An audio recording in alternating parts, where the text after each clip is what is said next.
Candace Valenzuela, thank you so much. Why are you running? Well, Jack, thank you so much for having me. I'm running for Congress because a lot of the opportunities that helped me go from being, homeless as a kid, bouncing around from place to place, to being the first in my family to go to college are under attack by this administration. So my great-grandfather, and just a little bit about me, my great-grandfather came over here from Mexico and he fought in World War I. Both my grandfathers fought in World War II. And well, my mom and my dad, they met in the Army. They met in Fort Bliss in El Paso, Texas.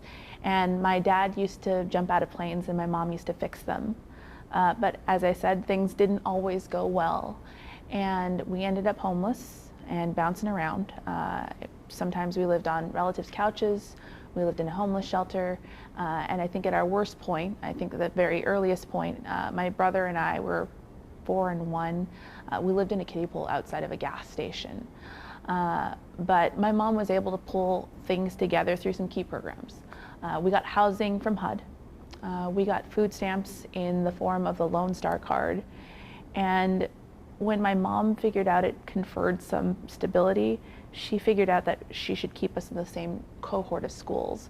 So from about the 2nd grade on, even as the roofs over our heads changed, we stayed in the same class of kids, and I think that's how I became the first in my family to go to college. I ended up getting a full ride at Claremont McKenna College, and it was a transformative experience. I majored in government, but I ended up graduating into the recession, and I needed to get a job. And so I got a job, and then I got another job, and I got another job. And that was primarily because I was trying to support myself, but I also had a pre-existing condition, and I needed to cover health insurance. I had back pain, I had to cover physical therapy, I had to cover pain management. But I learned a lot from those experiences. I worked in education, and most of the jobs I worked in, I was a teacher, I was a tutor, I worked as a special education inclusion staff. And I got this amazing survey of schools, public schools, private schools, charter schools, and I found the best return on investment came from public education. So I brought that back to Texas with me. Sidebar, I actually met a Texan in California, and he said by law we had to go back to Texas to have Texans, and as a Texan, I thought that was sound logic.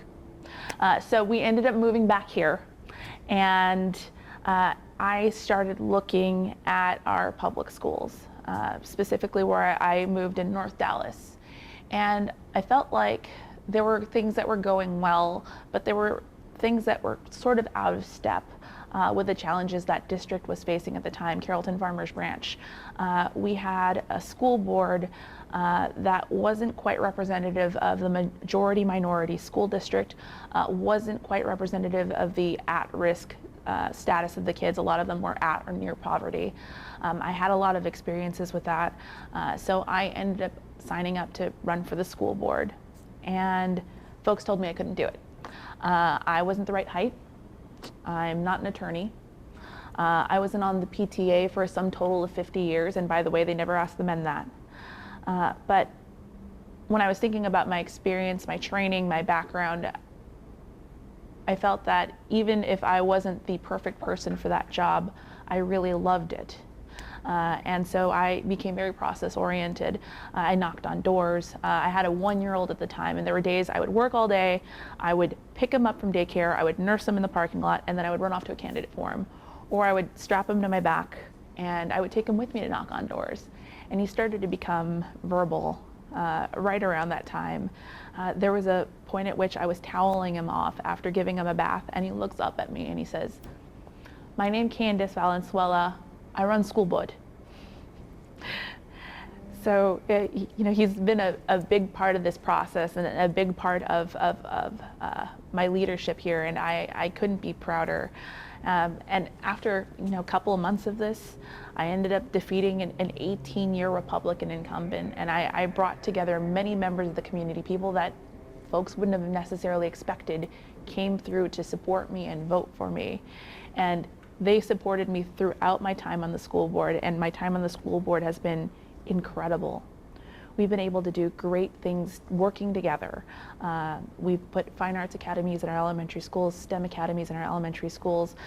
We've been able to beef up our career and technology education. We've installed security vestibules. We've raised pay for teachers. We've done all of these things that you want a school district to do. But here's the catch. All of that is useless if you can't keep kids in their seats. And we're struggling to keep kids in their seats because the cost of living is far outpacing wages and salaries. And that's why I'm running for Congress. At my worst, I think I was in 2 different elementary schools in the 1st grade. Some of these kids are in 3 or 4 schools, and they're lucky if there's a continuous go there. Some of them have gaps because they're living in a car or on a relative's couch, and they haven't quite made it to a point that they know what school they can attend. Those opportunities that I had are just not in the same shape they were. So what is the essence then of your campaign, now that I know why you got into the race? Investing in families. Investing in the people and the families of the district. It's not just compassionate, it's economically smart. It's what does that mean? Economically sound. What does that mean? Making sure that we put funding back in our public schools. So we get that in the form of title funding for bilingual education, special education, free and reduced lunch. Those things aren't quite keeping up. Making sure that the poverty line reflects existing challenges. Looking for affordable health care, negotiating prescription drug prices, making sure that our schools are safe places to attend, or our churches, or our concerts, by having very common sense gun legislation, universal background checks, red flag laws, just making sure that our families are safe and secure and provided for. If you work a job, you should be able to provide for your family. And so let me ask, this is a crowded race. It is a crowded race. On both sides, but on Yes. the Democratic side, which you're running. And so I'm wondering, why are you the best candidate, do you believe, on the Democratic side? Why should people who have a lot of choices vote for you? Well, there are a couple of things I can tell you about the demographics of the district. It is. Well, I mean, what would you say to somebody? This is your chance to reach out to a voter. So why do you think they should go with you over the other Democrats in the race? I've been building coalitions in this community for the past few years, especially as a school board trustee. I've worked to get people elected, not just because they were Democrats, but because they were working to invest in the community. I worked hard, for instance, for State Representative Julie Johnson. She was able to save us $37 million of our own recapture money so that we can invest that in teachers and families and classrooms. Those are the kinds of people I've been working to get into office, because that's an extension of the work I was doing on the board. I've had moderate Republicans and far left Democrats working with me on the school board or working with me in the community to make sure that we get to the same goals. If you want the kind of candidate that wants to invest in the community first, not just in my own political career, if you want the kind of candidate that is reckoning with building a sustainable representative infrastructure for everyone, then I'm the person that you want to go with. It's one of the reasons that I'm championing robust campaign finance reform. I think that political dialogue in this country has suffered a lot when we have the influx of money from the NRA, from big pharmaceutical companies. I don't think that Republicans or Democrats have had the ability to really represent their constituents in a real way at the state and federal levels for years now. And I'd like to bring that back to folks.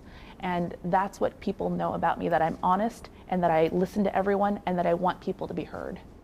And why do you think that the seat can be won by a Democrat? Well, last cycle, the candidate running got within 3 points, but we know that Justin Nelson, running for Attorney General, won this seat narrowly, and less narrowly, this area narrowly, and less narrowly, Beto O'Rourke won this seat by 3 points. So we know that a Democrat can win here, but it can't be just anyone. Beto was able to bridge that gap with younger voters and with voters of color, with Latino voters. And you need to be able to excite those folks to come out again, and they need to be able to vote down ballot because we no longer have straight ticket voting. And I have the kind of coalition and, quite frankly, the kind of profile that would get all those voters out to the polls to vote. You talked about some of your top priorities. And so let's talk about health care. Yes. What is your prescription specifically as to, reducing the cost of prescription drugs, but also, there are, at least on the presidential stage, as we've seen, there's been a lot of discussion about Medicare for all, about whether to just build on Obamacare or allow for a public buy-in to Medicare. Where are you on that? Well, again, I told you a little bit about my background. I had to have 3 jobs in order to cover just my basic living expenses and my health care, and my health care took up a huge portion of that. And I don't think we quite got to the place we needed to go with the Affordable Care Act. We need to be able to live in addition to being able to pay for health insurance, which it's counterintuitive that you can't afford your life in this country. I think most developed nations provide for folks. Where I fall on that spectrum is I think we need a robust public option.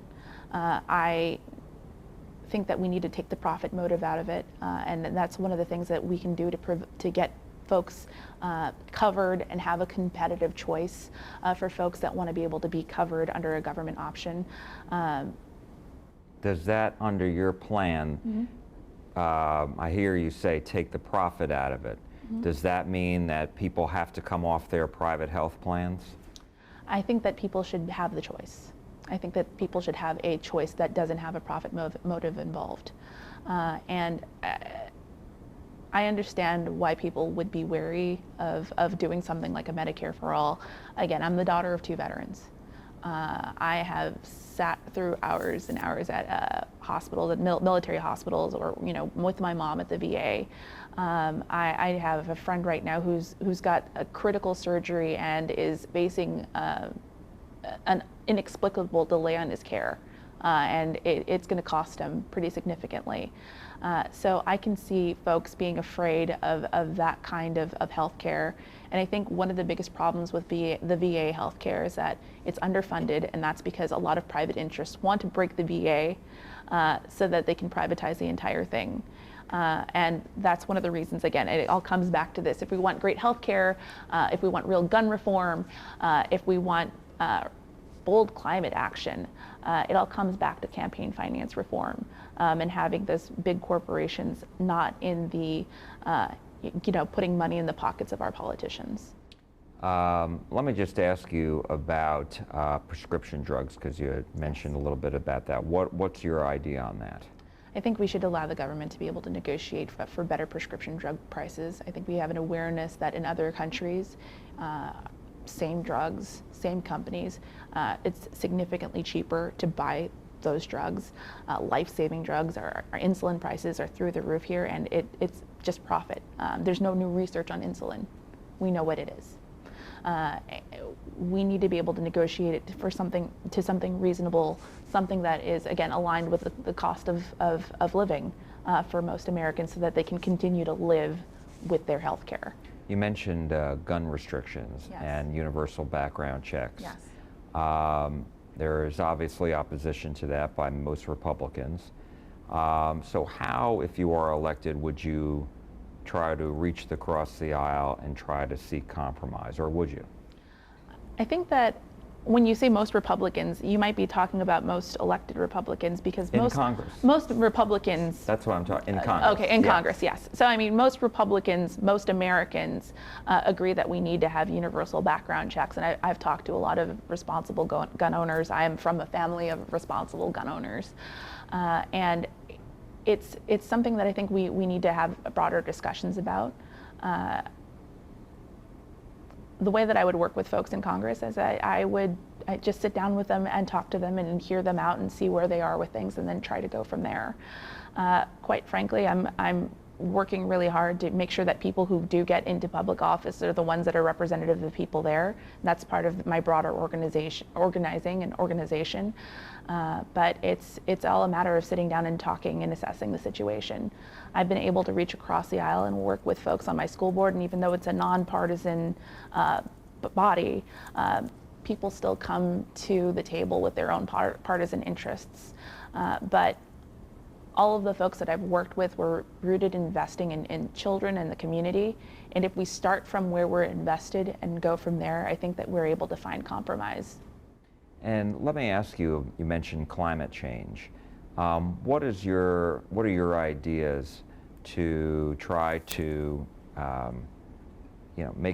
protect the environment, and what do you say to people in the oil and gas industry, which Texas is the biggest state, about their jobs? And is it something where you would go after those industries? I think there is a false tension. With some folks in the oil and gas industry, there's obviously a tension, but I think with most folks in the oil and gas industry, there is a vested interest in living in the planet. We have to act on climate change now. We acknowledge that it's happening. We acknowledge, especially here in Texas, when we look at our Gulf Coast, it's affecting a lot of us. If we're looking at Dallas, we have terrible air. We've got one of the highest rates of child asthma in the country, and my 1-year-old and 4-year-old are no exception to that. And it gets worse depending on what what zip code you live in. It's frightening, and we need to act now. I think that many of the people working in energy, I think some of them can get some minor retraining and can shift to other parts of the industry. We talk of the energy industry. We talk about these jobs as if they were just going to magically disappear in one day. We need a transition period, and we need to work hard to get through that. And we're going to have to bring folks along with us that have some expertise in how energy works. There are differences, but there are a lot of similarities, and we're going to need experts as we're transitioning more to more green energy. We need to invest in that green energy. We need to make sure we capitalize on the jobs that will continue to exist and the new jobs that we have yet to have created. I think we're leaving a lot of jobs on the table by not moving on this now. And how long do you envision a transition period? That's something that I would have to look at. I think that smarter folks than I have a great idea of the granular details on that. But I think that some of the things that we can do with bigger companies is making sure that they're using greener technologies now. So not just oil and gas. I mean, anybody that has large amounts of waste, anyone that consumes large amounts of energy. Big corporations have a larger impact on our environment than, my grandmother recycling all her cans. And we need to make sure that our corporations are reinvesting in our community, and they're held accountable for the damage that they cause if they're not reinvesting, especially in terms of our climate. Wanted to ask you about border security and illegal immigration, a big issue obviously here in Texas. Yes. One unresolved issue is what to do about the Dreamers, and I think both sides are looking to see what the Supreme Court, rules. But what would your solution be as far as Dreamers and as far as the estimated 11 million people who are in the U.S. illegally but who've been here for decades? We need a DREAM Act, and we need a path to citizenship, even for folks who have been here illegally, provided that they haven't committed any violent crimes. One of the reasons that we are in this position is that people have heaped so much bureaucracy that doesn't necessarily make us safer. My great-grandfather came here around at the turn of the last century, and when he walked over, and a lot of folks, again, they say that their parents or their grandparents came over the right way. The right way was literally picking up a backpack and walking over, and when you got here, you didn't have a cold. Things have changed pretty significantly, and my great-grandfather put his life on the line for this country. Subsequently, my grandfather did, and then my parents did. We've given back, and lots of folks come here, and all they do is give back. I think it's completely unfounded that folks who come here are a drain. We are building this country along with everybody else. And we need to keep that in mind when we're building our policies. There are actual people at the other side of this, and they aren't the security risks. And when we try to create a false security risk, when we indulge in security theater, America doesn't become more safe, it becomes less safe. And so your position on the president's expanded border wall, that would be? I grew up in El Paso, and El Paso for years has touted it one of the lowest crime rates in the country. When we're looking at building a border wall, I think that it's a huge waste of money.